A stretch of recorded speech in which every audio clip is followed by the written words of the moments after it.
Assalamualaikum warahmatullahi wabarakatuh. Terima kasih yang telah menonton video saya pada kesempatan kali ini. Saya membuat video ini untuk memenuhi ujian tengah semester dari mata kuliah Ekonomi Syariah dari Universitas Pancasakti Bekasi, yaitu Fakultas Ekonomi dan Bisnis. Di sini perkenalkan, nama saya Siti Halimatus Syadia.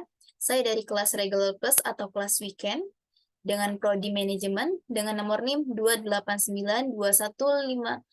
28921500299. Di sini dosen pengampu dari mata kuliah Ekonomi Syariah yaitu Bapak Imhar SEMM.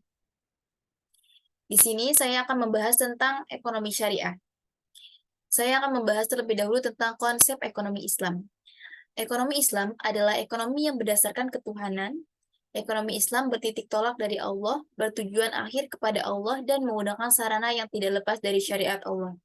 Menurut agama Islam, kegiatan ekonomi merupakan bagian dari kehidupan yang menyeluruh, dilandasi oleh nilai-nilai yang bersumber dari Al-Quran dan hadis yang diaplikasikan pada hubungan kepada Allah dan kepada manusia secara bersamaan.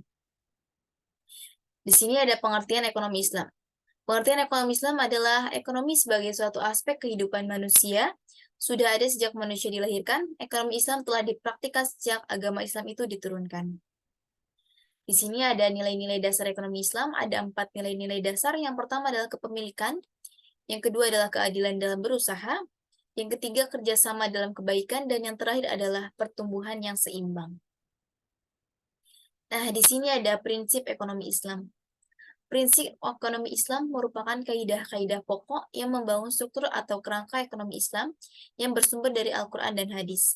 Prinsip ini berfungsi sebagai pedoman dasar bagi setiap individu dalam berperilaku ekonomi.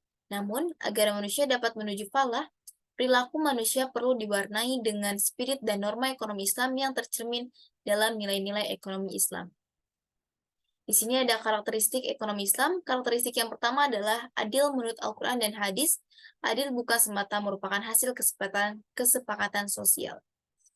Nilai karakteristik yang kedua yaitu tumbuh sepadan ekonomi.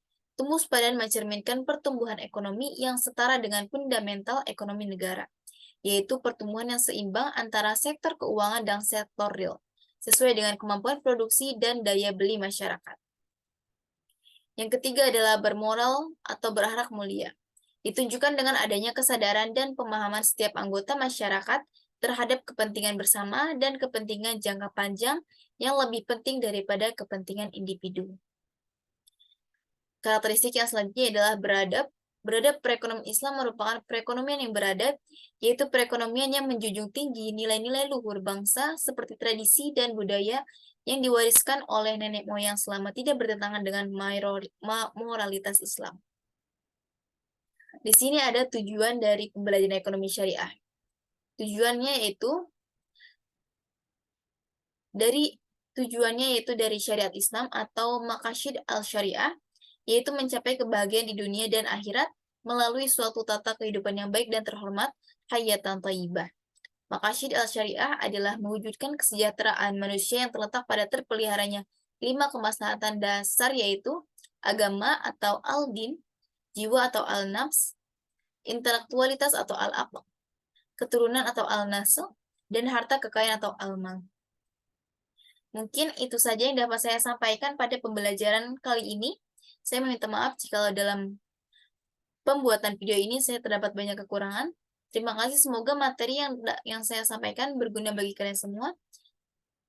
Assalamualaikum warahmatullahi wabarakatuh.